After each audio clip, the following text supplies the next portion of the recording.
എല്ലാ കൂട്ടുകാർക്കും ദാസേട്ടൻ കിച്ചണിലേക്ക് ഒരിക്കൽ കൂടി സ്വാഗതം. എല്ലാവർക്കും സുഖമാണല്ലോ അല്ലേ?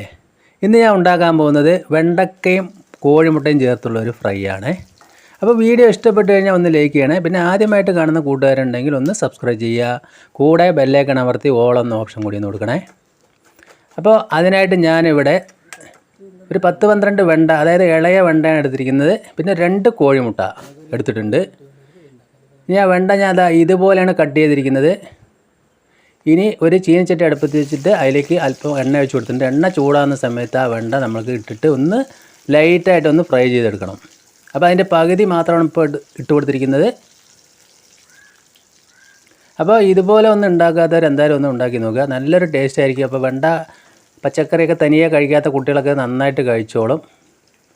അപ്പോൾ ഏകദേശം ഈ ഒരു പരുവത്തിലാവുന്ന സമയത്ത് നമ്മൾക്കത് കോരി മാറ്റാവുന്നതാണ്. ഒരുപാട് അങ്ങോട്ട് മൊരിഞ്ഞു പോകണ്ട. ഇപ്പോൾ അത് നന്നായിട്ട് വെന്തിട്ടുണ്ട്, വീഡിയോയിൽ കാണുന്ന മാതിരി തന്നെ. അപ്പോൾ അത് കോരി മാറ്റാം. അപ്പോൾ ഞാനത് ഒരു ബൗളിലേക്ക് മാറ്റി കൊടുക്കുന്നുണ്ട്. ഇനി ബാക്കി വെണ്ട കൂടി നമ്മൾ അതുപോലെ ഇട്ട് ഒന്ന് ഫ്രൈ ചെയ്തെടുക്കാം.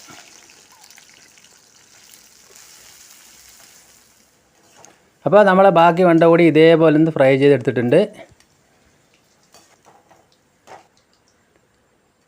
ഇനി ഞാൻ അതിലേക്ക് ഒരു 1/4 സ്പൂൺ ഉപ്പ് ആ വെണ്ടയിലേക്ക് ഇട്ടിട്ട് ഒന്ന് മിക്സ് ചെയ്തിട്ട് നമുക്ക് ഒന്ന് അവിടെ മാറ്റി വയ്ക്കാം. അപ്പോൾ അതിൽ ഉപ്പും മുളകൊക്കെ ഒന്ന് പിടിക്കുകയുള്ളൂ. ഇനി ഒരു ചീനച്ചട്ടി അടുപ്പത്ത് വെച്ച് 2 സ്പൂൺ അതേ ഓയിൽ ഒഴിച്ച് കൊടുത്തിട്ടുണ്ട്. ഓയിൽ ചൂടാകുന്ന സമയത്ത് അല്പം കടുകിട്ട് പൊട്ടിച്ച് കൊടുക്കുക. പിന്നെ ഒരു വലിയ സവാള നീളത്തിൽ അരിഞ്ഞ് ഇട്ട് കൊടുക്കുക.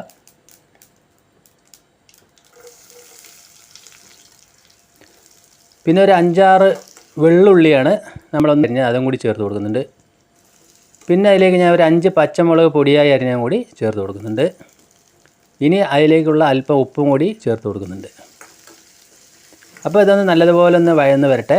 ഒരുപാട് അങ്ങോട്ട് വഴന്ന് വരേണ്ട ആവശ്യമൊന്നുമില്ല. നമ്മൾക്ക് ഇത് തോരൻ പോലെ നമ്മൾക്കിത് ചെയ്തെടുക്കുക. അപ്പോൾ ഇതേ പരുവാകുമ്പോൾ ഒരു 3/4 സ്പൂൺ മുളക് പൊടി, ഒരു 1/4 സ്പൂൺ മഞ്ഞൾപ്പൊടി, ഒരു 1/4 സ്പൂണ് ഗരം മസാല കൂടി ചേർത്ത് കൊടുക്കുക. എന്നിട്ട് അതൊന്ന് ചെറുതായിട്ടൊന്ന് മിക്സ് ചെയ്യുക. ഇനി അതിലേക്ക് ഈ സമയത്ത് ഈ ലോ ഫ്ലെയിമിലിടുക. അതിലേക്ക് അല്പം വെള്ളം ഒഴിച്ച് കൊടുക്കുക.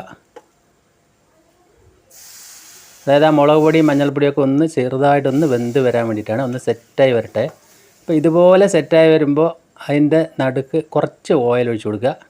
അതിലേക്ക് ആ 2 മുട്ട നമ്മളതിലേക്ക് പൊട്ടിച്ച് ഒഴിച്ച് കൊടുക്കുക. അപ്പോൾ ഇതുപോലെ എല്ലാവരും ചെയ്തിട്ടുണ്ടാവും, എന്നാലും ഈ ഒരു പരുവത്തിലൊന്ന് ചെയ്ത് നോക്കുക. അപ്പോൾ മുട്ട നമ്മൾ പൊട്ടിച്ച് കൊടുത്ത് ഒന്ന് പതുക്കെ നമ്മളതൊന്ന് ഫ്രൈ ചെയ്തെടുക്കണം.